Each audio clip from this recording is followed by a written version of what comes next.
In today's video, we are going to make the slime farm that you guys are seeing here, and it is actually really efficient and a really good slime farm so far. But what I want to do is actually go through the materials list for this slime farm with you guys first. The two most common questions that you guys ask when I make farms like this are, what are the drop rate per hour, so how many slimes are you going to get, and also what are the materials to build this thing. So we're actually going to start the video by answering both of those questions. First of all, we'll talk about the drop rate, and at the moment this farm is getting me about 400 slime per hour. However, if we look up here, you'll see that this is with 5 levels, and you could build a lot more. You could build this right the way up to Y level 40 and below all the way down to bedrock. We are pretty much at bedrock here, but the level at the bottom here that's just magma, we could add a platform there if we wanted. For me, this is enough slime per hour. But the second thing to say about the drop rate is you'll see if we look up, you can see a lot of stone and dirt and stuff. And basically, you can't see sky. If we mined all of that out so that you could actually see the sky, that would also improve the drop rates. And thirdly, I have not lit up any caves around the area, and I know there are a few that I found when I was making this thing. So all in all, this could easily get up to thousands of slime per hour very quickly with just a little bit more effort. So that's the drop rate kind of explained. In terms of the materials, we're going to go through some options because there's actually ways that you can customize this farm to suit your own individual needs. So just taking a look here at this book that I've got. These are the materials that you will need to make one layer, so one spawning platform. You can see all the materials are listed right there. I've said there 144 glass or other blocks. So that's what you see here on the edge of the farm. I've used glass for mine. You could use any block you like. Just make sure if it's a block like stone or something that mobs could potentially spawn on top of, that you put slabs across the top. Using lights is not going to be good enough because slimes could still spawn on those blocks, and you definitely don't want that because it will affect your drop rates. So that's the materials for one platform. If we go in here, also you're going to need the golems. You need 1 per 2 platforms. So basically depends how many obviously platforms you make, but you're going to need the 4 iron blocks and the carved pumpkin. Then for your slime collection, these are the materials you'll need for a minecart unload station. So a minecart unload station is one of these. So each one of these I've done here as its own collection system. Now I talk about this a little bit later on when I show you guys how to make these systems, but just to say you could do this differently and have fewer of these. But for each one of those that you want, that is how much you're going to need. The next bit we can see here is the area where the slimes die. So you need 140 magma blocks for that. And then underneath I've put here what your options are. Because basically you could have just a single minecart running underneath. You could just have completely all hoppers under here leading into chests if you wanted to do that. Quite hopper intensive, of course, but yeah. Also, the other things you're going to need here, the glass that I have around the magma blocks could be any block, but I just use glass so you can see them. And then I've got here the AFK platform. Obviously, you're going to need to build 4 stacks of blocks just for other general building things like the minecarts and that sort of thing. And then I talk about the slabs. So right now, if I remove one of these, you can see we're stood on slabs here. Now, the reason for that is because A, we want mobs to stop spawning, but B, we also need to make sure that slimes can't spawn. So just having the area lit up will not do that. Slimes can spawn at any light level. So you need to make sure you have the slabs down to prevent them spawning here. If you've got loads of slimes around here, it will affect the rates of the farm quite significantly, so you want to make sure that you do that. The only other thing to mention really is if you go along the system that you see right here, I talk about later on in the video, I experienced a problem where some of the minecarts were stopping. So what I've done on each of the 4 corners, I've installed trapdoors all the way along the edge of the farm. So I can stand here and get underneath like this, and I've put them on all 4 corners so I can get to the closest area. So basically, when the minecart stops, I can go in like this. Just let myself go down. If I let this minecart come and hit me right now, it will stop. So imagine that one stops just on its own, which does happen sometimes with minecarts. You can just move along like that and move it along until it picks up again. So that's the workaround that I'm currently using. As I say, you may decide to use a different system. Okay, so with all that important information out the way, I'm now going to jump into this episode where we build the slime farm and show you guys how to do the entire thing. This right here is all the slime I have left on me. 27 slime balls, which is someone who likes to do a lot of redstone in. That is not very much at all. And that is why today we are going to be making a slime farm here in our Minecraft 1.15.2 survival world. So we're going to talk about all things slimes today, and we're going to start by how you can find yourself some slimes. So obviously there are ways of finding them in the normal world, like by going to a swamp biome, or even just finding them in caves underground if you get lucky. But today, because we're making an actual farm, we're going to look at the way that you can make a farm and how you can find specific slime chunks to turn those into a slime farm. So the easiest way to find slime chunks is to use this website right here, and I'll put down in the description the website links that you guys can get onto that. But basically you come here, you type in the seed for your world like this, and hit find slimes. You can then use the X and Z coordinates here to find exactly where it is that you want to build your slime farm, so whoever is near the area that you want to build in. As you can see, they are fairly common, so you will find a lot of them. I loaded this map up before. This is the same thing, but heavily zoomed in. This is the area near our base that we're going to build in. So as you can see, we have 6 chunks here that are all grouped together, which is very useful. We're just going to focus on these 4. So the next thing to do is when you're hovering over them at the bottom of the screen, so just kind of here-ish, near where the mouse is, you'll see it tells you what chunk you're in. So the chunks we're going to use for our farm are 124/-336, 124/-335, 125 -336, 125 -335. Now, the reason that's important I'll come on to in just a second when we jump back into our survival world, but essentially this is going to tell us the area we can make the farm in, so we know where to dig out and where to build the slime farm. So to get the seed for your world, all you need to do is type in /seed and it will give it to you in numerical form. So my seed is Kaizen, but this is the numerical form for it, and we can click to copy that to the clipboard and paste it in to the slime chunk finder as I showed you before. So that'll give you the chunks that you need. Now if you press F3, you'll see obviously where you get your coordinates over here, your X, Y, and Z, but then it says chunk just here, and it says what chunk you are in. So it gives you the coordinates in 127 -336 here, so that's where we're in. We're in chunk 127,336. So as we saw on the slime chunk base finder, my slime chunks are just sort of down this way. So where I've got a water elevator here going up and down to the area that I dug out, which is where our beacon is, of course, that's coming up there, as I showed in the previous episode. These are the chunks, and if we press F3, hold it down, and press G, our chunk borders will be visible. So now if we look across here, you can see where your chunks are, which is a very useful thing to have in this scenario. So if I walk into this chunk right here, you'll see we're in 125 -336. So that one there, this one here, and then the 2 that are down this way are the 4 that we're going to use to dig out and make our slime farm in. Of course, you might have a different shape yourself and you might just be using one chunk, but this is how you go about finding those chunks. What I'm going to do now is just quickly hop into spectator mode so I can show you a better view of this from an aerial perspective. So in spectator mode, you can see just down here, this is the water elevators I was saying about. So the 4 chunks we've got are here, here, and then here and here. So obviously down below. Now slimes cannot spawn above level 40, that's Y level 40 in a normal slime chunk in your world. So we do need to go down below that to make the farm there for them. And we're going to come on to all that in just a second. I just thought an aerial view of this might help for you guys to visualize it at home.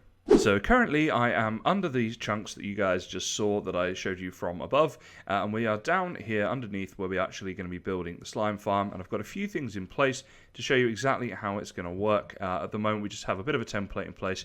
You see I've got a bit of a work area here from digging out all of this stone, turned a lot of it into smooth stone and then on to the smooth stone, into stone and then smooth stone I should say, but basically so we can get these smooth stone slabs. I think they look really cool for a slime farm. So this is how it's going to work. Right here is where they are going to be killed, where all these magma blocks are. I have a 2-block gap underneath, which is not necessary. I could do it with just 1, but essentially you have to place rails down to have the rails with hoppers, the minecarts with hoppers, picking up all of your drops, and we'll do an offload system. Now, we'll go through that in detail when we get to that stage of the design, but essentially that's what this is here for. So they die there, the drops are picked up and taken away. Now, how do they get here? So, obviously, these are the spawning platforms, right? We've got the one here and the one up above. So, if I fly up here, you get a really good view of what this spawn platform looks like. Now, bear in mind, if I get my chunks up here, this here is in the dead center of the 4 chunks, as you can see there, with these 4 here being the absolute middle. So you can see the 4 blocks in the chunks like that. That's why I've gone for this design. If you were doing a 1-chunk design, if this was your slime chunk here, it would be different. So please bear that in mind. And if you're building a 1-chunk design, there are videos on that. In fact, I have one myself. I'll link it in the video description in case you're interested in that. But for us here, that's what we're going to be using, the 4 chunks. And essentially in the middle here, where you see this hole, there's going to be iron golems that the slimes are able to see. see, they'll be attracted towards them, so they'll run towards them, they'll fall down, end up on this lava and die. So this little 2x2, this 4 block area here, this is where the iron golems are going to sit, and all around them will be fence blocks, leaving enough gap for the iron golems to spawn and enough gap for the slimes, even the big ones, to fall in. And now in terms of the spacing here, basically the height between this level and the one above is a 2.5 block gap. That is what slimes need to spawn. So in fact, actually where this iron is, we can see it quite nicely. You've got 1 stone block, 1 iron, and then half of the iron. So 2.5, that's the level it needs to be at. Now that means the maximum level slimes can spawn, which are a 3x3 by 2.5 high slime. So this is as compact as it can be to ensure enough efficiency and to get the big ones spawning. Now, in terms of the layout, you'll notice, obviously, this is not a full square. You technically are missing out because these corner bits here that don't have any blocks on, slimes could spawn there. They are within the chunk, right? So it's theoretically, yes, it is possible to have that. And there's other systems you could do that would be more efficient, but I really don't think it's going to be a problem. Once we start filling this area up, we'll probably have, 5 layers, maybe more. And I think that's going to give us a whole lot of slimes for a survival world here.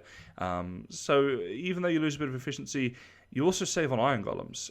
For a 1 chunk design, you have 4 iron golems per level, or 2 at least. So this here is just 1 per level. So there are sort of advantages and disadvantages like anything, but I really think this is going to work well for our world.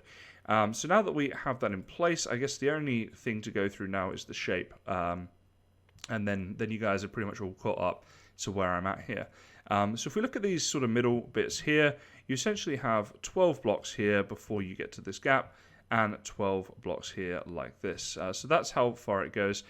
With the corner blocks, we can see here, we got like this little corner block here. That'll be the 13th block from this wall, just like this. And then you do it in a pattern like this. You can probably see better here, where you just go in that diagonal pattern all the way along until you hit the next chunk border. You go across 1, 2, 3, 4, 5, 6, 7, and 8 blocks here. So each one of these strips is 8 blocks on each side. And then you start diagonaling again until you hit the next corner, and then you go another 8 in total and do the same on all 4 sides, and you'll end up with something that looks like this. Now, again, I wouldn't, if you're building something like this at home, I wouldn't get too caught up on getting it exactly perfect so that every single slime can spawn and, worrying about it being 100% efficient. You're going to get a lot of slimes from this, and at the end of the episode we'll take a look at that. Depending on how I film this, I may even at the start of the episode have told you what the drop rate is per hour. Either way, you're going to see that 100% efficiency is not necessary, guys. Okay, so I think that's everything caught up. Obviously, please do feel free to ask me questions in the comments if you need any help building this. What I'm going to do now is go ahead and get a few more layers on, and then we can start looking at how we're going to actually finish this farm off. Next up, we are going to make the rail system that will obviously collect all of the drops.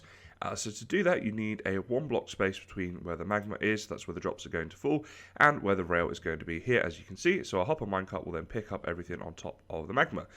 So we're going to have rail the whole way through, but what I thought I'd show you is exactly how we're going to do this. So the easiest way to power it really is to use redstone blocks if you have enough of them. You could also use levers. So what you could do is go directly above a powered rail up here and power it this way. So for example, if I were to get rid of this one right here, there we go, and we'll place down just some cobblestone and a powered rail. You can see that is currently unpowered. However, if we go up here like this, we can place a lever here and turn that on, and that is now powered. Also gives us the option to turn off if we need to.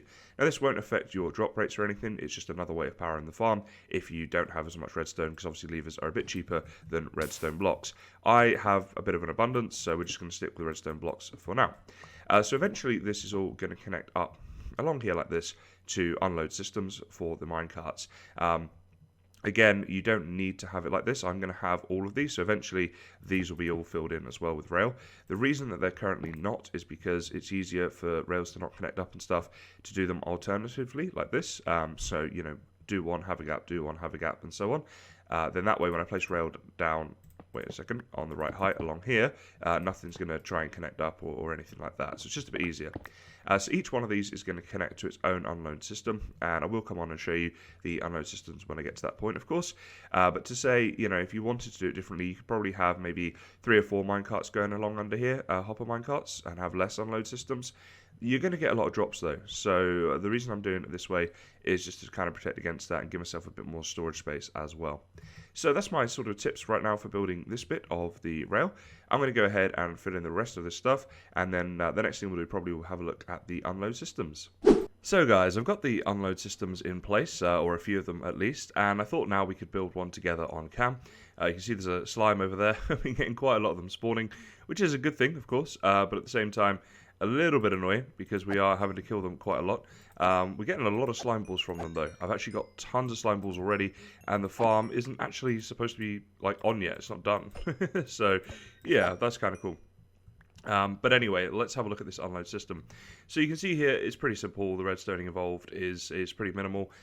Just to show you in action, if we grab ourselves a hopper minecart, which I can make one up here.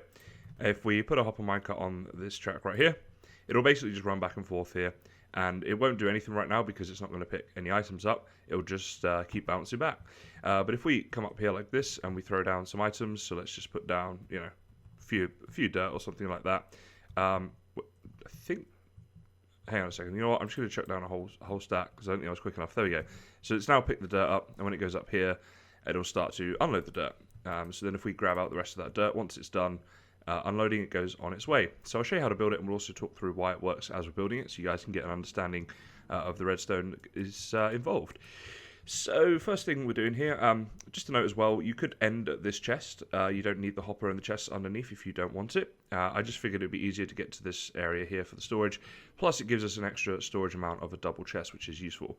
So if you're building it the same way as me, you want to start by placing the double chest down like this, with a hopper going into it and a chest on top of that. So if you hold shift, jump and place, that's how you can place your chest there.